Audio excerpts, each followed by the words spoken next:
اولیاء زمین کے اندر ہوتے اس سے بھی دعا لیتے. اورنگزیب کی عادت تھی، یعنی اس دور کا بادشاہ بھی خوش عقیدہ تھا، اور اتنا خوش عقیدہ تھا کہ وہ جنگ پہ بعد میں جاتا تھا، پہلے دعا کا سہارا لیتا تھا. اس لیے کہ حدیث پاک ہے الدعاء صلاح المؤمن، دعا مومن کا ہتھیار ہے. آج کل کے نوجوان چھوکرے تو ولیوں کا مذاق اڑاتے ہیں، ان کی قبروں کو مٹی کا ڈھیر کہتے ہیں، اور سب کو شک کی نظر سے دیکھتے ہیں کہ ان کی دعا کیا کام آئے گی. اللہ کے بندو، ولیوں کی دعا فوراً قبول ہوتی ہے، اس کے ثبوت بے شمار موجود ہے، لیکن یہاں وہ عنوان بھی نہیں. اورنگزیب جانتے تھے جہاں ہتھیار کی طاقت کام نہیں آتی، وہاں اللہ والوں کی دعا کام آتی ہے. نگاہ مرد مومن سے بدل جاتی ہے تقدیریں، جو ہو ذوق یقین پیدا تو کٹ جاتی ہے زنجیریں. اور اقبال نے کہا تھا نگاہ ولی میں وہ تاثیر دیکھی، بدلتی ہزاروں کی تقدیر دیکھے. اللہ والے کی تلاش رہتی تھی اورنگزیب کو. زمین کے اوپر اللہ والا ہے تو دعا لیتے، زمین کے اندر ہے تو دعا لیتے. یہ ایک الگ عنوان ہے. اورنگزیب کو ایک مہم درپیش تھی، بڑی جنگ پہ جانا تھا. اورنگزیب نے اپنے سپاہیوں سے کہا یار ایک بڑی جنگ پہ جانا ہے، مہم پہ جانا ہے، کوئی ملتا نہیں. وہ وہاں ہو یہ رہا تھا کہ اورنگزیب کا دربار تھا، باپ دادا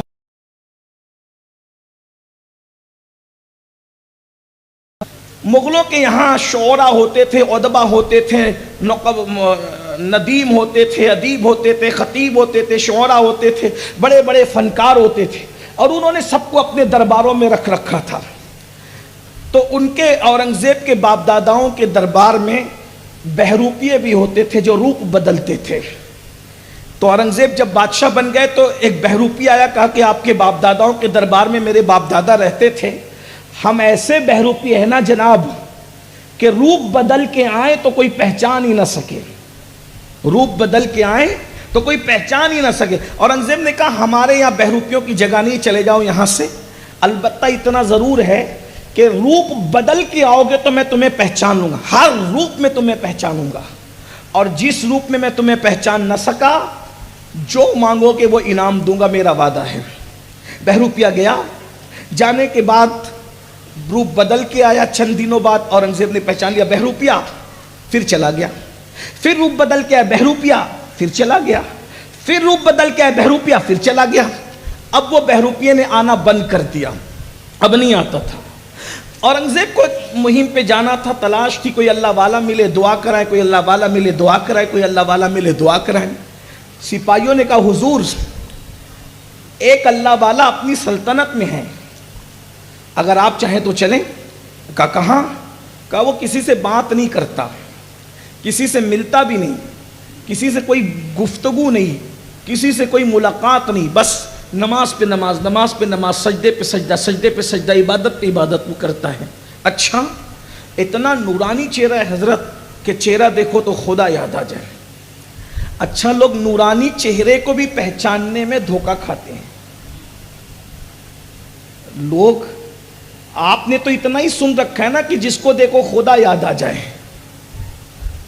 جس کو دیکھو خدا یاد آ جائے. آپ کس کو دیکھ کے خدا کو یاد کرتے ہیں یہ تو آج تک مجھے پتہ ہی نہیں چلا.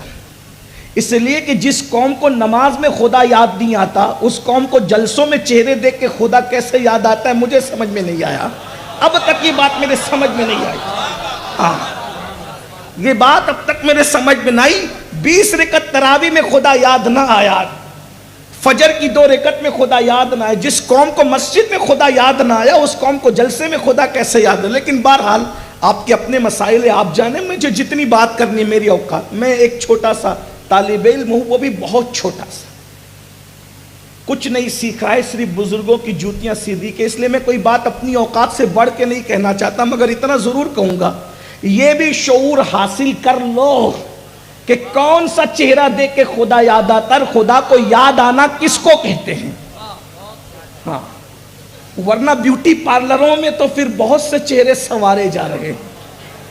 بیوٹی پارلروں کے سجائے ہوئے چہرے دیکھ کر خدا یاد کرنے والوں، یہ بھی شعور حاصل کرو کہ خدا یاد کرنا کسے کہتے ہیں. ارے بیوٹی پارلر کے 2-4 گھنٹے کے کریم جسم پر لگا کر آ کر کے اگر کوئی متاثر کرتا ہے تو وہ لٹیرا تمہارے ایمان کو لوٹ لے گا. خدا یاد آنے کا مطلب یہ ہے کہ اللہ کی خشیت سے دل اتنا چمکدار ہے کہ اس کا چہرہ دیکھ کر کے تمہیں آخرت کی یاد تازہ ہو جاتی ہے, آنکھیں ٹھنڈی ہو جاتی ہے, دلوں کو سکون مل جاتا ہے. اگر ایسا چہرہ زمین میں نہیں ہے تو اس محلے کے اور اس گاؤں کے اور اس شہر کے لوگوں کو میں 28 سال پہلے پیچھے لے جا کر یہ کہہ سکتا ہوں کہ اشرف الاولیاء کا چہرہ دیکھا ہے.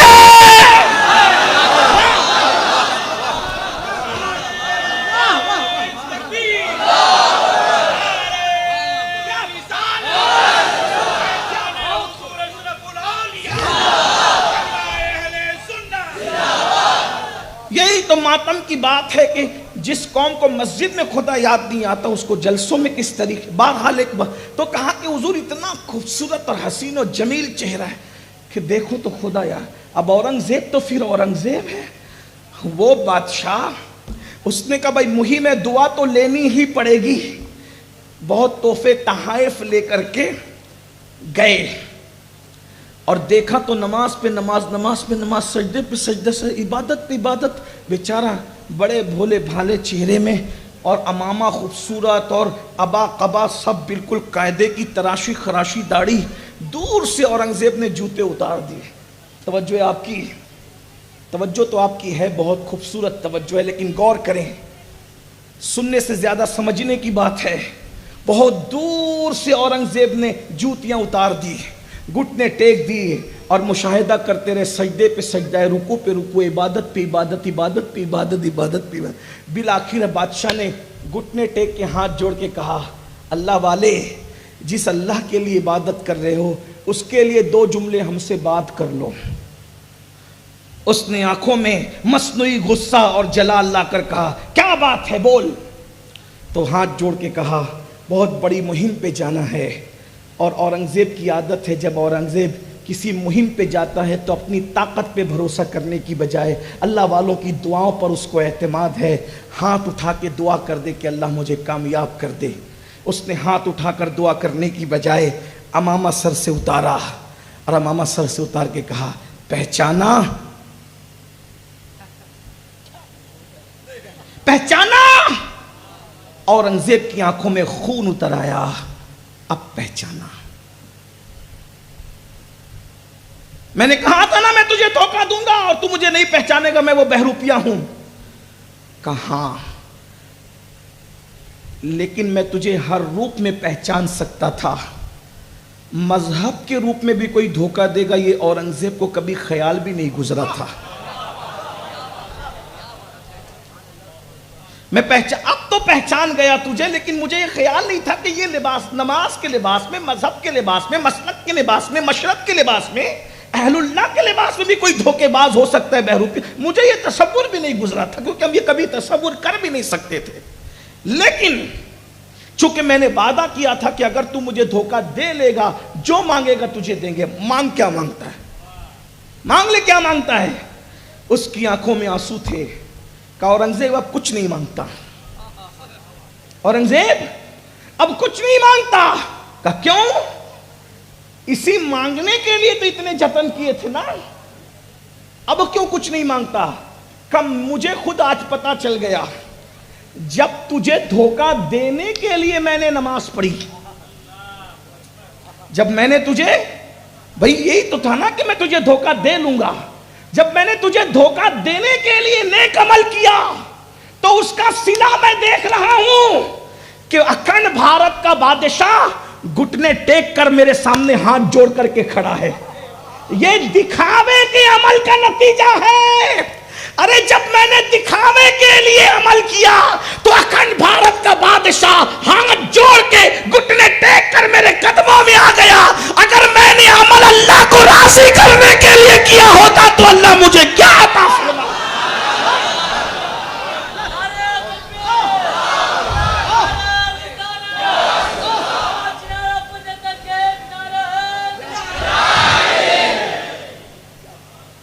نیکی کو سمجھو تو البر لا یبلا، نیکی کبھی پرانی نہیں ہوتی. میرے بھائی بہروپیاں نیکی کرے تو بادشاہ قدموں میں آتا ہے، اگر انسان اللہ کے لیے نیکی کرے تو نیکی پھر کہاں پہنچاتی ہے؟ ذرا غور تو کریں، نیکی کی اہمیت سمجھو. ہم پیسوں کی محبت میں ڈوب گئے، اللہ کی محبت میں کب آؤ گے؟ نیکیوں کی طرف رغبت کب کرو گے؟ تو میں نے ایک اعلان کیا تھا بھی تھوڑی دیر پہلے، کیا کہ نیکی اگر کافر کرے تو بھی اللہ صلہ دیتا ہے. بیٹی کا رشتہ کوئی چیز نہیں میرے بھائی، جب نیکی سے اللہ ملتا ہے تو بیٹی کو رشتہ کیوں نہیں مل سکتا؟ جب نیکی سے اللہ ملتا ہے تو روزی کیوں نہیں مل سکتی؟ جب بیٹی سے اللہ ملتا ہے اور جنت ملتی ہے تو اچھے مکانات دنیا میں کیوں نہیں مل سکتے؟ کوئی نیکی کر کے تو دیکھے. میں نے ایک بات کہی، بچیاں بہنیں بھی بیٹیاں بھی موجود ہیں کہ کیا نیکی سے اچھا رشتہ ملتا ہے؟ میں نے کہا کافر بھی نیکی کرے تو بھی ملتا ہے. ایک کافر ہے، اس کی 3 پوتیاں ہیں. کتنی؟ بولے کتنی؟ 3 پوتیاں ہیں. ایران میں رہتا ہے. اس کافر کو دنیا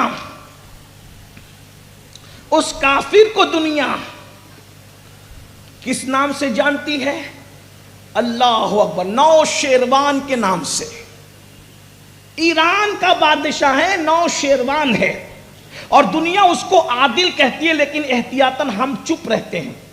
یعنی وہ لوگوں کے درمیان اپنے زمانے میں اپنے اعتبار سے عدل کرتا تھا، ایسا لوگ کہتے ہیں. توجہ کریں، غور کیجئے، کافر تھا، عدل کرتا تھا، ایسا لوگ کہتے ہیں. اس کی 3 پوتیاں تھی. اس کا بیٹا تھا جس کا نام تھا یزدجرد. اس کو یزدگرد بھی کہتے ہیں ایرانی لب و لہجے میں، عربی میں یزدجرد کہتے ہیں.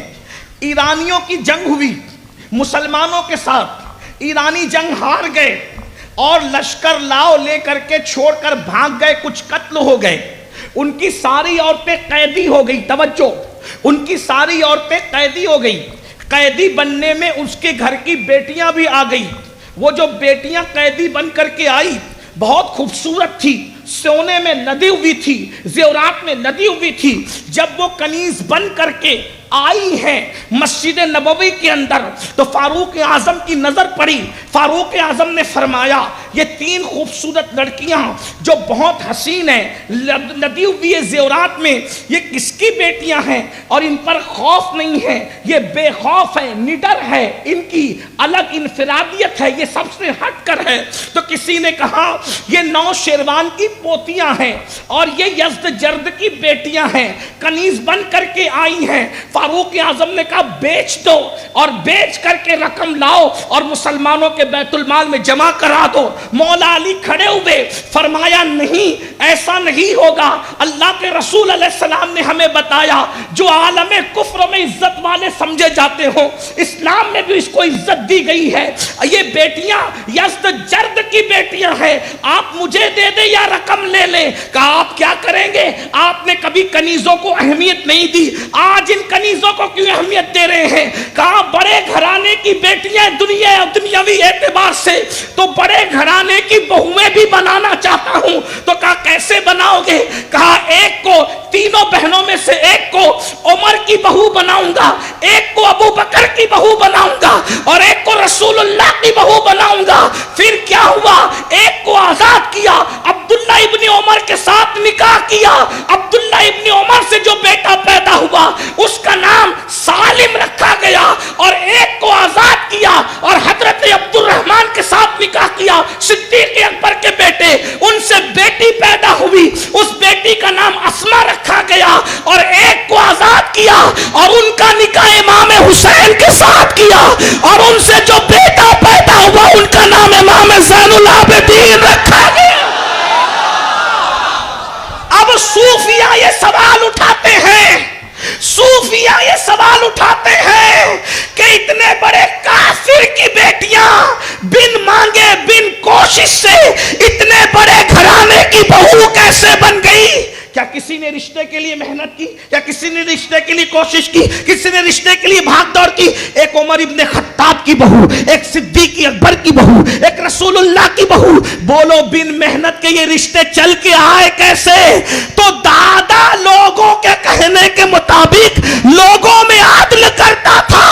ارے دادا کا عدل بیٹیوں کو یوں کام آیا کہ ایک صدیق اکبر کی بہو بن گئی, ایک فاروق اعظم کی بہو بن گئی, اور ایک تو ائمہ کی ماں بن گئی, رسول اللہ کی بہو بن گئی.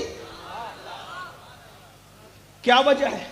عالم کفر میں اپنے زوم کے اعتبار سے ایک شخص نے عدل کیا.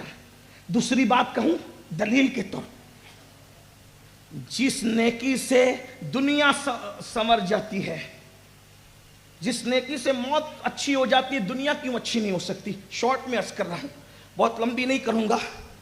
فاروق اعظم, بہنوں کی خاص طور, آج کل رشتوں کے لیے سب پریشان ہیں. ہندوستان بیرون ہند جہاں جا رہے ہیں, حضرت دعا کرو, حضرت دعا, روزی کے لیے پریشان, رشتوں کے لیے پریشان, بے چین, 3-4 گولیاں نیند کی کھاتے ہو مگر نیند نہیں آتی سکون کی. کیوں؟ اس لیے کہ اللہ نے تمہیں اچھے عمل کے لیے پیدا کیا تھا. کر کیا رہے ہو؟ اللہ نے تمہیں کانٹے ہٹانے کے لیے پیدا کیا تو تم رستے میں کانٹے بچھا رہے ہو. اللہ نے تمہیں مسکراہٹیں دینے کے لیے پیدا کیا تھا, تم مسکراہٹیں چھین رہے ہو. اللہ نے تمہیں لوگوں کی مدد کے لیے پیدا کیا تھا, تم لوگوں پہ ظلم کر رہے ہو. اللہ نے تمہیں مسجدوں کو آباد کرنے کے لیے پیدا کیا تھا, تم نے مسجدوں کو ویران کر دیا ہے. اللہ نے تمہیں لوگوں کے ساتھ حسن اخلاق سے پیش آنے کے لیے پیدا کیا تھا, تم لوگوں کے ساتھ بد اخلاقی کر رہے ہو. خود بھوکے رہ کر کے لوگوں کو کھانا کھلانے کے لیے اللہ نے پیدا کیا تھا, تم دوسروں کا لقمہ چھین کر کے کھا رہے ہو. اس لیے تمہاری دنیا بھی جہنم بن چکی ہے, اور جس قوم کی دنیا جہنم بن جائے پھر اس قوم کی آخرت کا کیا حال ہوگا, اس کا وہ اچھی طریقے سے اندازہ کر لیتے ہیں. آپ یہی تو کہتے ہیں نا تھوڑی دیر میں بارش ہونے والی ہے. یہ تھوڑی دیر میں بارش کا اندازہ کیسے چلتا ہے؟ بارش بعد میں آتی ہے, ٹھنڈی ٹھنڈی ہوائیں پہلے چلتی ہے, ٹھنڈی ہوائیں بتاتی ہے کہ میرے پیچھے بارش ہے. ایسا ہی ہے نا, اللہ اکبر. اور جب گرم ہوائیں چلتی ہے تو آپ کہتے ہو انقریب آندھی آنے والی ہے, انقریب طوفان آنے والا ہے. ٹھنڈی ہوائیں بارش کا اعلان کرتی ہے, گرم ہوائیں طوفان کا اعلان کرتی ہے. اب مجھے بتاؤ, جب تمہارے اعمال کی وجہ سے راتوں کی تاریکیوں میں نرم نرم گدوں پہ لیٹ کر زنا کی فلمیں دیکھنے والوں, تمہیں چین کی نیند آئے گی, تمہیں سکون کی نیند آئے گی. سود کے لقمے اپنے حلق کے نیچے اتارنے والوں, وہ سود جو سور کھانے سے بھی بدترین جرم ہے. سور سے نفرت ہے, سود سے تمہیں نفرت نہیں ہے. بتاؤ جب تمہارے پیٹ میں سود کے لقمے ہوں گے تو تمہیں چین کی نیند کیسے آئے گی؟ بچوں کو چوری کا کھلایا, بچوں کو ڈکیتی کا کھلایا, بچوں کو حرام کھلا کر ان کا خون تیار کیا. جس خون میں بچپن سے حرام ہو وہ بچے ماں باپ کے وفادار کیسے ہوں گے؟ وہ بچے ماں باپ کے فرما بردار کیسے ہوں گے؟ بڑھاپے کی دہلیز پر پہنچنے کے بعد جب اپنی جوانی میں تمہارے بچے تمہیں لات مارتے ہیں تو کیا کہتے ہو؟ پیر صاحب دعا کر دو میرا بچہ سنور جائے. سنورنے کا راستہ تم نے کون سا چھوڑا ہے میرے بھائی؟ جس کا خون حرام سے بنا ہو, جس نے بچپنے سے دودھ بھی پیا ہے تو اس ماں کا دودھ پیا ہے جس کے پیٹ میں حرام تھا, جس کا خون اور گوشت حرام کے روپیے سے پرورش پایا. جو حرام کھا کے پلتے ہیں نہ کبھی وہ ماں باپ کے وفادار ہو سکتے ہیں, نہ کبھی ملک کے ہو سکتے ہیں, نہ کبھی ملت کے ہو سکتے. اصلاح معاشرہ کے جلسے صرف انقلاب پیدا نہیں کر سکتے جب تک ہمارے لقموں کی اصلاح نہ ہو. حرام روپیہ جیب میں لے کر حلال چیزوں کی تحقیقات کرنے کے لیے نکلے ہو, کرانہ دکان پہ ملاوٹ کر رہے ہو, تیل میں ملاوٹ, دودھ میں ملاوٹ, جھوٹ بول کے دھندا کرتے ہو. کسی کا لے لیا, لے کے ہڑپ کر لیا, پھر داڑھی بڑھا لی, سر پہ ٹوپی رکھ لی. یاد رکھنا اللہ کے رسول علیہ السلام نے یہاں اشارہ کر کے کہا تھا التقوی ہاں ہونا, تقوی یہاں ہے, اور ہمارا تقوی کہاں ہے؟ یہاں ہے. رسول اللہ نے کہا تھا تقوی یہاں ہے اور ہمارا تقوی یہاں ہے. میں تمہیں دھوکہ دے سکتا ہوں تقوی کی باتیں کر کے، تم مجھے دھوکہ دے سکتے ہو، اللہ کو دھوکہ نہیں دے سکتے، وہ علیم بذات الصدور ہے۔ جب ہم گفتگو کرنے بیٹھتے تو ولی قطب اور ابدال کی طرح گفتگو کرتے ہیں، ہماری تنہائیاں کیسے ذرا بتاؤ۔ صوفیہ کہتے ہیں اچھے انسان کی پہچان یہ ہے کہ اس کی تنہائی اچھی ہو۔ اپنی تنہائی ذرا ایک بار چیک تو کرو میرے بھائی، نوجوانوں سے لے کے بڈھوں تک کو پوچھتا ہوں کہ ذرا اپنی تنہائی چیک کرو کہ تنہائی میں کرتے کیا ہو۔ لوگ دیکھ رہے ہو تو بڑا لقمہ نہیں کھاتے، اور اللہ دیکھ رہا ہو تو کیا کیا نہیں کرتے، بتائیں۔ لوگوں کے دیکھنے کا احساس ہے، خدا کے دیکھنے کا احساس نہیں ہے۔ اقبال نے کہا تھا متاع دین و دانش لٹ گئی اللہ والوں کی، یہ کس کافر ادا کا غمزہ خوریز ہے ساقی، مگر ہم مایوس نہیں ہے، نہیں اقبال مایوس اپنی کشت ویرا سے، ذرا نم ہو تو یہ مٹی بڑی زرخیز ہے ساقی۔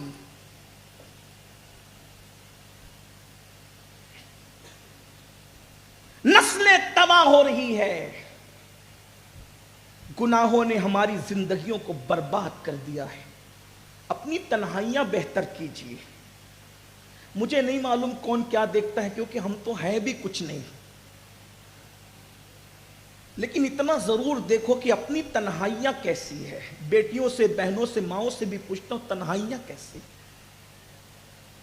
کوئی دیکھ رہا ہو تو قوم کی بیٹیاں برقع پہن لیتی ہیں، اور جب کوئی دیکھنے والا نہیں ہو تو پھر کیا کیفیت ہے۔ اس قوم کی بیٹیاں بیوٹی پارلر تک جا رہی ہے جس قوم کی بیٹیوں کو مسجد جانے کی اجازت نہیں ہے۔ تھوڑا توجہ کریں، غور کریں۔ میں کوئی شاید آپ کی خوشی کی بات نہیں کہہ پا رہا ہوں، کہوں گا بھی نہیں، مجھے بس اتنی تمنا ہے کہ کاش یار راضی ہو جائے۔ اللہ کی خوشی کی بات چند جملوں میں کہنا چاہتا ہوں، وہ ذرا بتائیں تو صحیح۔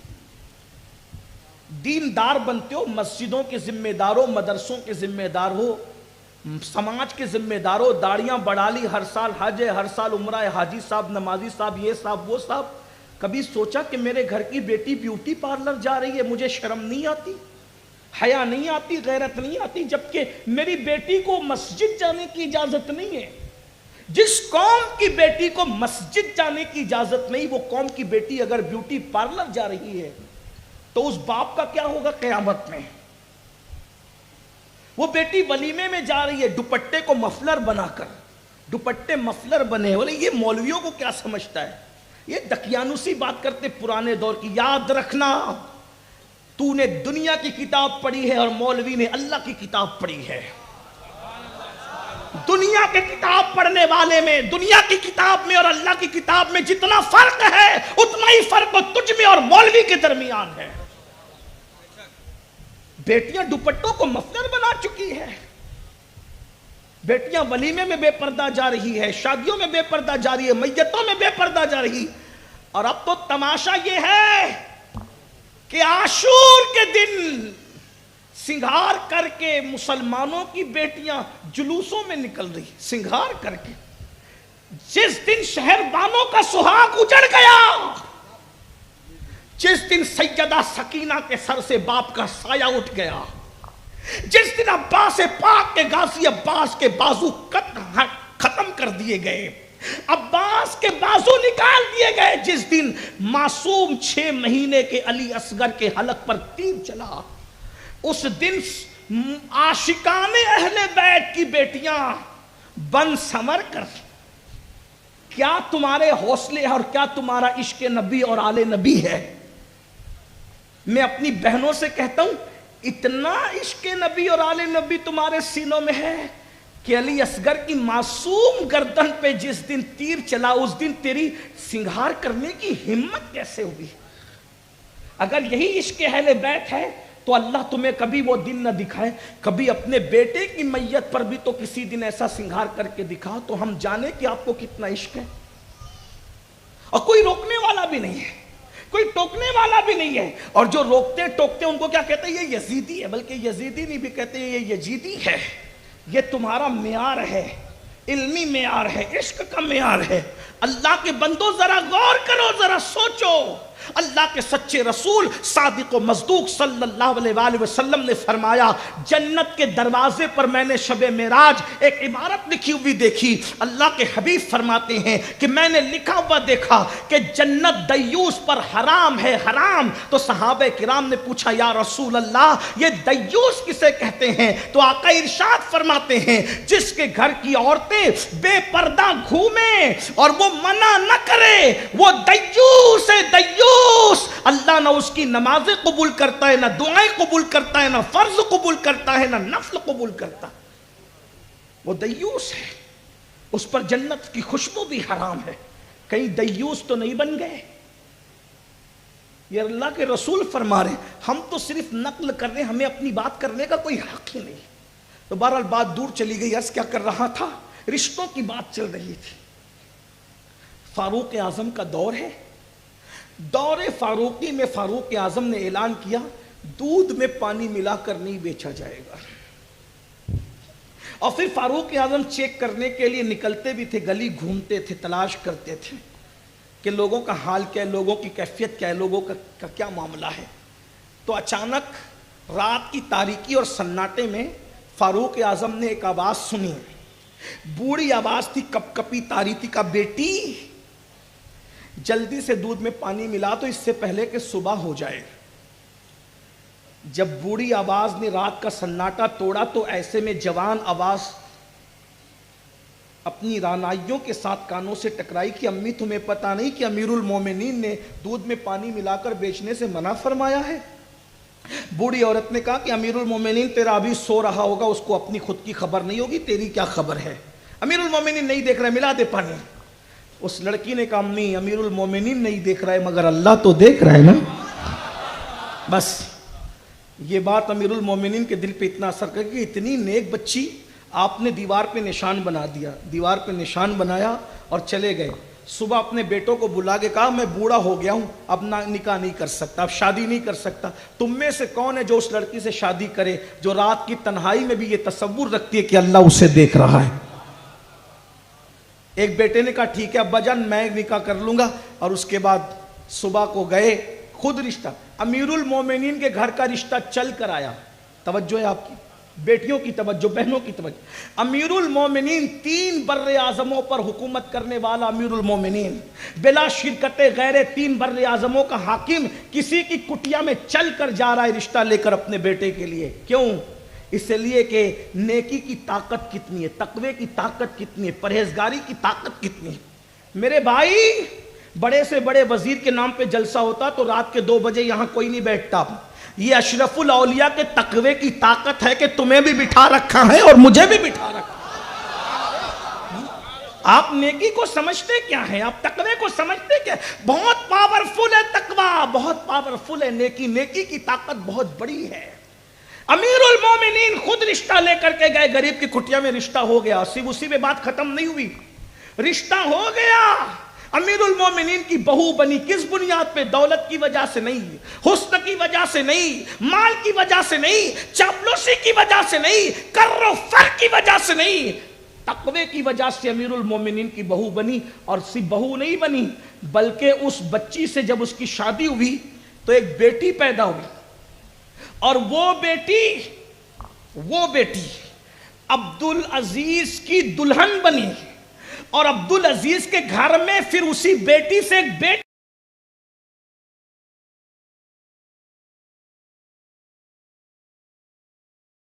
صدی کا مجدد ہے جسے عمر ابن عبدالعزیز کہتی ہے. لوگ کہتے تھے عمر ابن عبدالعزیز کا دور دیکھ کر ہمیں عمر ابن خطاب کا دور یاد آ گیا. خلافت راشدہ کی نشاط ثانیہ کر دی اس شخص نے. وجہ نانی کا تقوی ماں کو پہنچا اور ماں کے تقوی کی برکت نواسے تک پہنچ رہی. غور فرمائے یہ تقوی کی برکت ہے، یہ غور فرمائے. تو اللہ فرماتے ہیں الذی خلق الموت والحیات لیبلوکم ایکم احسن عملا. ہم نے موت اور زندگی کو اس لیے پیدا کیا تاکہ تمہیں آزمائیں کہ کون تھوڑی سی زندگی پا کر اچھا عمل کرتا ہے. میرے بھائی اچھا عمل کرو، زندگی خوبصورت ہو جائے گی. اور جس کی زندگی خوبصورت ہو گئی اس کی موت بھی خوبصورت ہوگی. بس 2 جملے کہہ کے اپنی بات ختم کرنا چاہتا ہوں. میرے بھائی جب زندگی اچھی سے مراد کیا؟ نرم گدا میرے نزدیک اچھی زندگی نہیں ہے. کسی کہنے والے نے کہا تھا سو جاتے ہیں فٹ پاتھ پہ اخبار بچھا کر، مزدور کبھی نیند کی گولی نہیں کھاتے.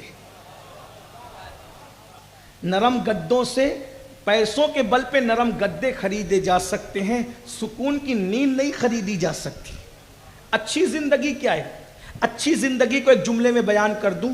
اچھی زندگی کا مطلب یہ ہے جو اللہ کو پسند ہو. اب جملہ سن لیں، بات اینڈ کی طرف لے جا رہا ہوں، وقت زیادہ ہوا، مجھے بھی جانا ہے اور مخدوم صاحب کا بیان بھی آپ کو، مخدوم ابن مخدوم حضور تاج الاولیاء کا خطاب بھی آپ کو بھی سننا ہے، مجھے بھی سننا ہے، ہمیں ملفوظات حضرت کے سننے. لیکن توجہ کریں، اللہ کی پسند کی زندگی تم گزارو. توجہ ہے، اللہ کی پسند کی زندگی تم گزارو، تمہاری پسند کی موت اللہ تمہیں عطا فرمائے گا. دنیا میں تم اللہ کی پسند کا خیال کرو، آخرت میں اللہ تمہاری پسند کا خیال فرمائے گا. یہ بات ہے، بس اتنی سی بات ہے اور کوئی نہیں. فلسفہ موت و حیات یہی ہے، اللہ کو کیا پسند ہے اپنی پسند ختم کر دو، اپنی پسند ختم کر دو، اللہ تمہاری پسند کا خیال فرمائے گا. ایک مثال دوں، حالانکہ وقت زیادہ ہو گیا لیکن مثال دوں، توجہ کریں. کتنے لوگ دل میں ہے تو ہی بولنا، جھوٹ نہیں بولنا. کتنے لوگ ہیں جو مدینہ منورہ جانا چاہتے ہیں؟ سبحان اللہ، سب کو مدینہ منورہ دکھائے، بار بار دکھائے. اور اب یہ بھی صحیح بولنا، کتنے لوگ ہیں جو مدینہ چھوڑ کر آ جانا چاہتے ہیں؟ کوئی نہیں. استاد زمان مولانا حسن بریلوی نے کہا تھا، مر کے جیتے ہیں جو جاتے ہیں مدینے کو حسن. مر کے جیتے ہیں جو جاتے ہیں مدینے کو حسن، جی کے مرتے ہیں جو آتے ہیں مدینہ چھوڑ کر. بھائیو، عاشقوں کی طبیعت تو یہ ہے کہ اگر مدینہ منورہ اور جنت کو اختیار میں دے دیا جائے کہ مدینے میں رہو گے کہ جنت میں رہو گے، تو عاشق کہتا ہے جنت لے کر کیا کرو، سیر گلشن کون دیکھے دشت طیبہ چھوڑ کر، سوئے جنت کون جائے در تمہارا چھوڑ کر. یار کی گلی چھوڑ کے کون جنت میں جائے؟ بولو، مدینے میں رہنا، مدینہ منورہ میں رہنا سب کی پسند ہے کہ نہیں ہے؟ الحمدللہ. بتاؤ، جب میرے اور تمہارے جیسے گنہگار، سیاکار، بدکار 1450 سال بعد کے عاشقان رسول کی پسند ہے کہاں رہنا؟ مدینہ منورہ میں رہنا. تو وہ امام حسین جو پیدا مدینہ منورہ میں ہوئے تھے، بڑے مدینہ منورہ میں ہوئے تھے، 56 سال تک مدینہ منورہ میں زندگی گزاری تھی. ماں کا خلد آشیاں روضہ کہاں ہے؟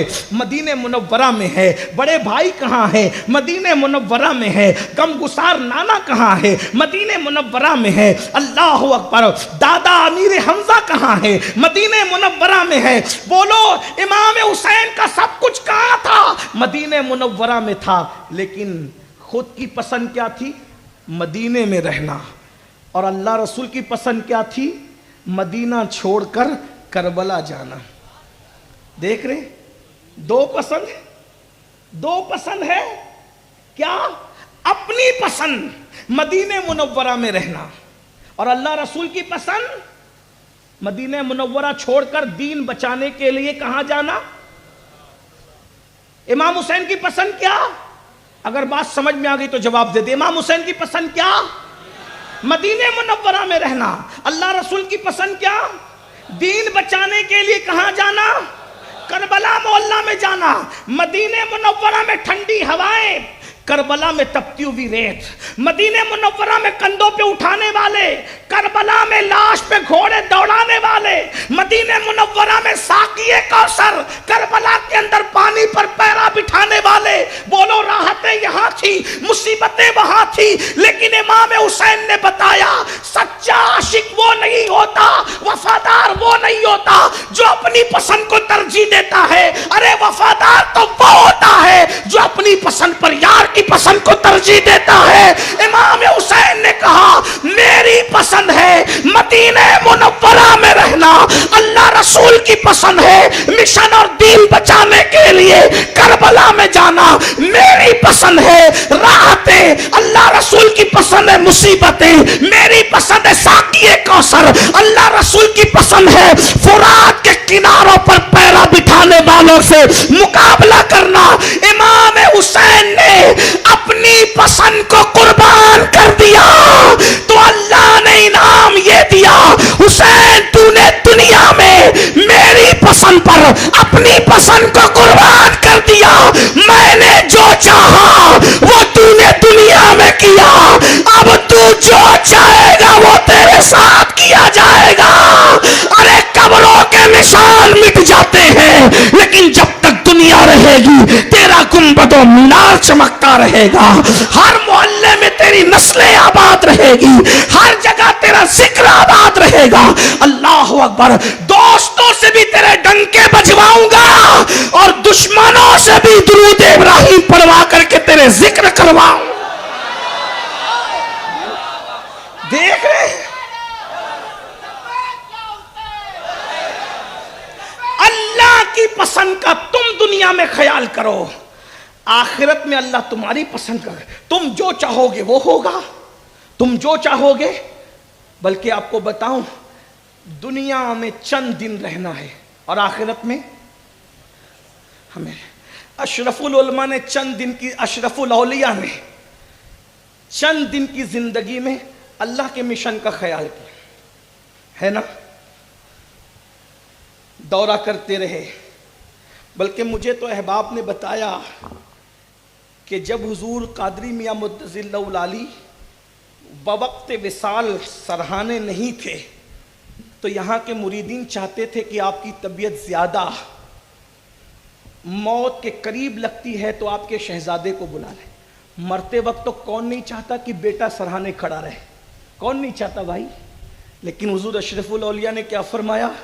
نہیں، وہ اللہ کے مشن پر ہے، ان کو وہیں رہنے دو۔ غور فرمائیں، توجہ فرمائیں، جس کو اپنی جان اور اولاد سے زیادہ اللہ کا مشن پیارا تھا۔ اور یہ جو مخدوم اشرف مشن ہے نا، یہ تو نام مخدوم اشرف کا ہے، مخدوم اشرف کا مشن خود اللہ رسول کا مشن ہے۔ اور یہاں مجھے یاد آیا اس گھرانے کی فکر اس گھرانے میں آج تک موجود ہے۔ جب حضور محدث اعظم کے چوچوی رحمت اللہ علیہ مدینہ منورہ سے نکلنے لگے تو آپ نے بھی حسینی فکر کو آواز دیتے ہوئے کہا تھا، مدینے کے کچھ کام کرنا ہے سید، مدینے کے کچھ کام کرنا ہے سید، مدینے سے میں اس لیے جا رہا ہوں، مدینے سے میں اس لیے جا رہا ہوں۔ میرے بھائیوں، تو اللہ کی پسند کی زندگی گزارو، بستر پہ لیٹو، اللہ کو یاد کرو، نرم نرم گدوں پہ زنا کی فلمیں دیکھنے کی بجائے تصور کرو کہ ایک دن مجھے قبر میں بھی لیٹنا ہے۔ فجر کی نماز میں سوتے پڑے رہتے وقت یہ بھی تصور کرو کہ مجھے قبر میں پہلی رات گزارنی ہے۔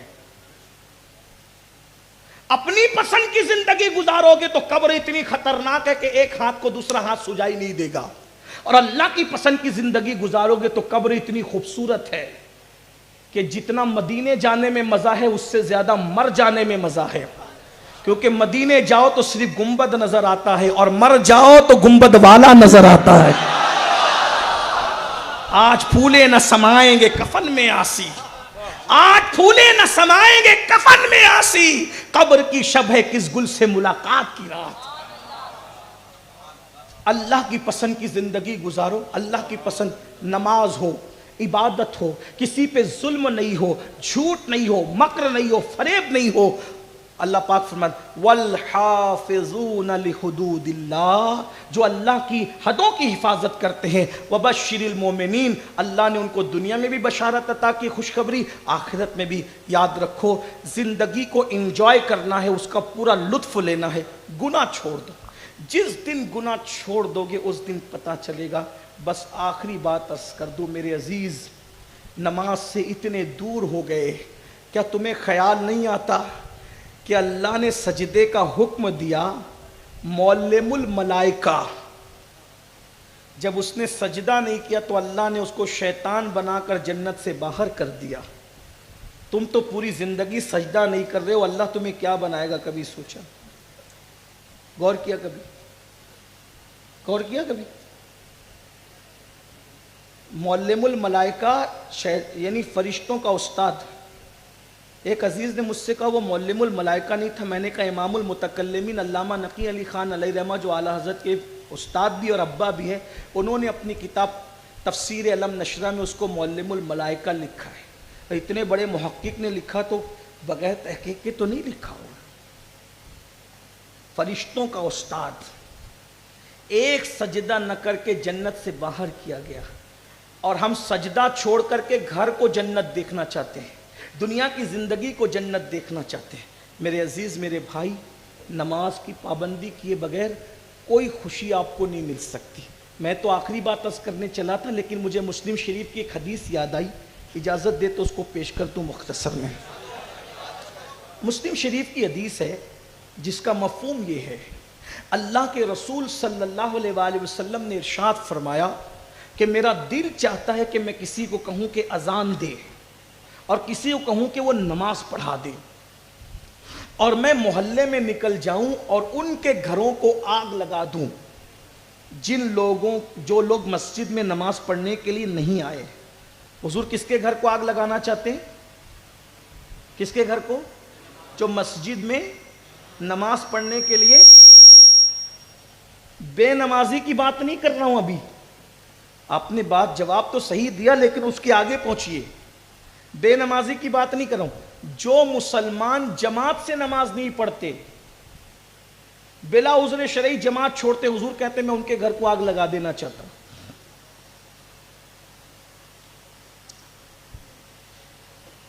بھائیو, جو جماعت سے نہ پڑھے حضور اس کو آگ لگا دینا چاہتے ہیں جو سرے سے پڑھتے ہی نہیں, جو جمعہ بھی نہیں پڑھتے.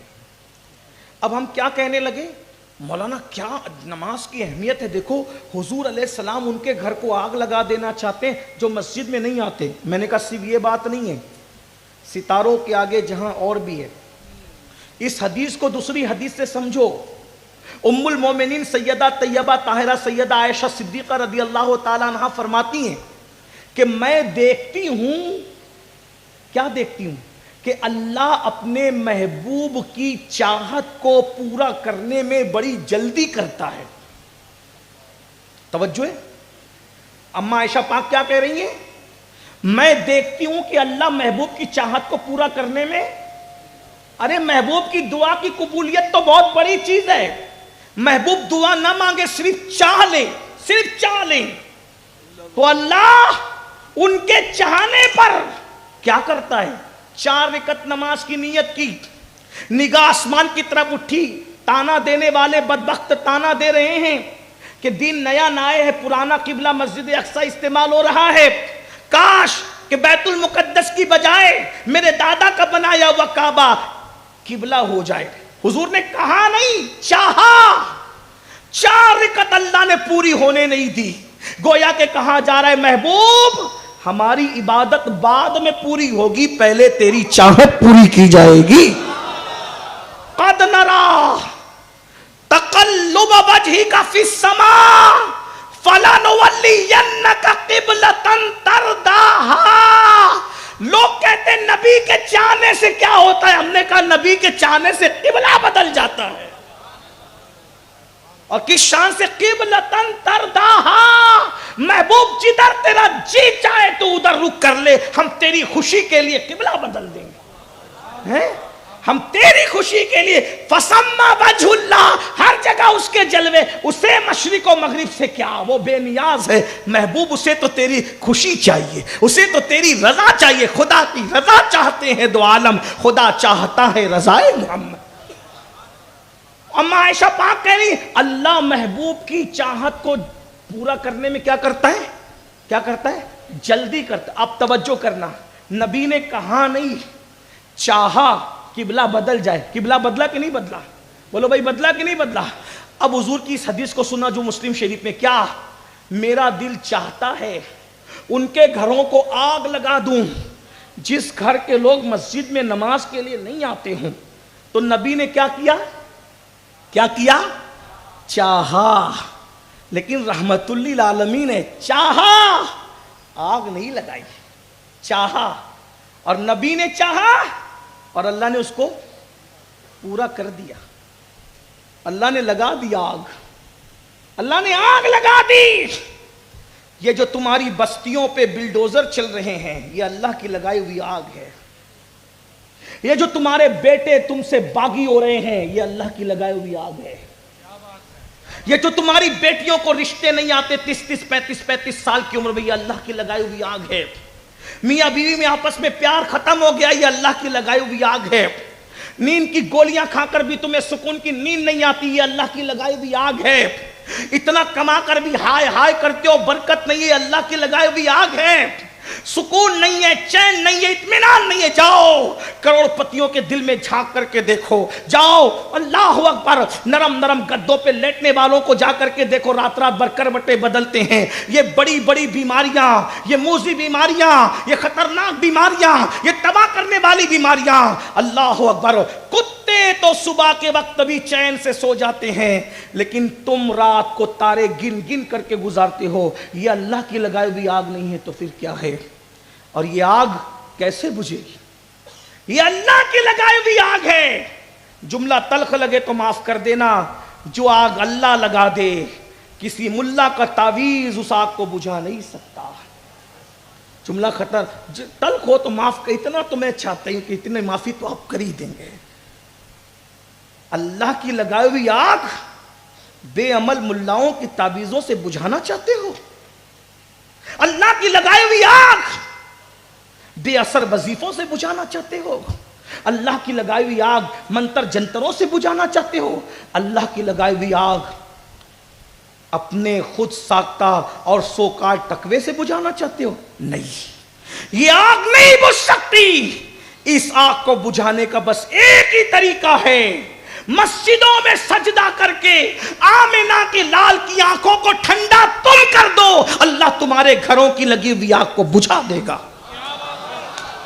جس نے آگ لگائی ہے وہی بجھائے گا, لیکن بجھنے کی شرط یہ ہے آمنہ کے لال کی آنکھوں کو ٹھنڈا کرنا ہوگا, اور حضور کی آنکھوں کی ٹھنڈک سجدوں میں ہے. اور اگر ایسا نہیں کرو گے, بد دعا کے طور پہ نہیں کہہ رہا ہوں, پیشین گوئی کے طور پہ کہہ رہا ہوں, حدیث پر نظر ہونے کی بنیاد پر اگر ایسا نہیں کرو گے تو اس وقت جتنے بدترین حالات سے تم گزر رہے ہو اس سے مزید بدترین حالات تم پر آئیں گے.